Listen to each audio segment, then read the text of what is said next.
भक्त के हृदय में ईश्वर के प्रति अनन्य प्रेम जागृत होता है तो उसे जिस आनंद की अनुभूति होती है उसे ही प्रेमानंद कहा जाता है। संसार के सभी सुख क्षणिक हैं, लेकिन भक्ति से प्राप्त होने वाला प्रेमानंद शाश्वत और असीम है।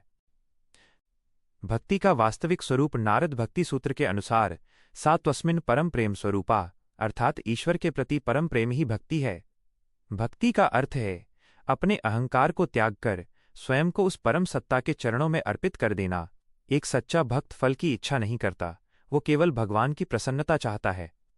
जिस प्रकार गंगा स्वतः ही सागर की ओर बहती है, वैसे ही भक्त का मन निरंतर ईश्वर के स्मरण में लीन रहता है।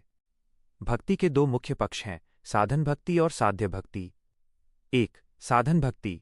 इसमें हम मंत्र जाप, कीर्तन, श्रवण और अर्चना के माध्यम से मन को एकाग्र करने का प्रयास करते हैं। 2.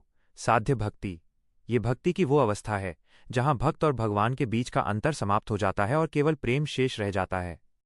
प्रेमानंद की अनुभूति। प्रेमानंद वो अवस्था है जहां संसार की सुध बुध खो जाती है। चैतन्य महाप्रभु, मीराबाई और नरसिंह मेहता जैसे संतों ने इसी प्रेमानंद को जिया था। जब हृदय में प्रेम का संचार होता है तो आंखों से बहने वाले अश्रु दुख के नहीं बल्कि परम सुख के होते हैं। प्रेमानंद में डूबा हुआ व्यक्ति हर जीव में अपने आराध्य को देखता है। उसके लिए न कोई शत्रु रहता है और न कोई पराया। स्वामी विवेकानंद ने कहा था कि प्रेम ही जीवन है और घृणा मृत्यु। भक्ति मार्ग पर चलते हुए जब साधक द्वेष, ईर्ष्या और मोह से ऊपर उठ जाता है, तब उसके भीतर शांति का झरना फूटने लगता है। यही शांति गहराते गहराते प्रेमानंद बन जाती है। भक्ति मार्ग की बाधाएं और समाधान। आज के भागदौड़ भरे जीवन में एकाग्रता सबसे बड़ी चुनौती है। हमारा मन बाहरी विषयों, माया में अधिक भटकता है, लेकिन भक्ति मार्ग की विशेषता यह है कि यह अत्यंत सरल है।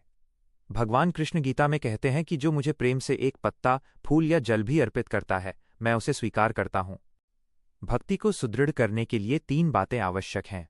निरंतरता। भगवान का नाम जप निरंतर हो। सत्संग। महापुरुषों के विचार और संगति से प्रेम भाव जागृत होता है। सेवा। नर सेवा ही नारायण सेवा है के भाव से दूसरों की मदद करना। निष्कर्ष अंततः भक्ति का लक्ष्य प्रेमानंद की प्राप्ति ही है। यह आनंद बाजार में नहीं मिलता और न ही ये किसी भौतिक वस्तु से प्राप्त किया जा सकता है। यह हमारे भीतर ही छिपा है, जिसे केवल प्रेम की कुंजी से खोला जा सकता है। यदि हम अपने दैनिक कार्यों को भगवान का कार्य मानकर करें और मन में सबके प्रति करुणा रखें, तो हमारा जीवन स्वतः ही भक्तिमय हो जाएगा। जब तक हृदय में प्रेम नहीं, तब तक साधना अधूरी है। इसलिए आइए हम अपने हृदय को इतना विशाल बनाएं कि उसमें उस अनंत परमात्मा का वास हो सके और हम प्रेमानंद की उस दिव्य लहर का अनुभव कर सकें जो हमें परम शांति की ओर ले जाती है। क्या आप इस प्रवचन में किसी विशेष संत जैसे मीराबाई या कबीर दास के उदाहरण